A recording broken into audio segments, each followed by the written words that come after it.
Hey! Silakan, kontra to kay Dilim eh. Shh. Sige, lapit mo lang. Tingnan nyo yung... Shh. Hey! Tingnan nyo yung demeanor nito. Pag ayaw niya yung aso, tumataas yung batok. Tapos ito nakikisama. Okay, gagamutin lang natin to ha. Kasi reactive siya kay Dilim eh. Shh. Shh. Naabangan niya sa kulungan lagi. Shh.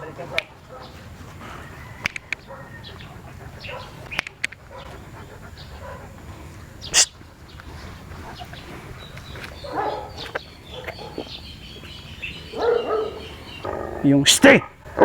Hey!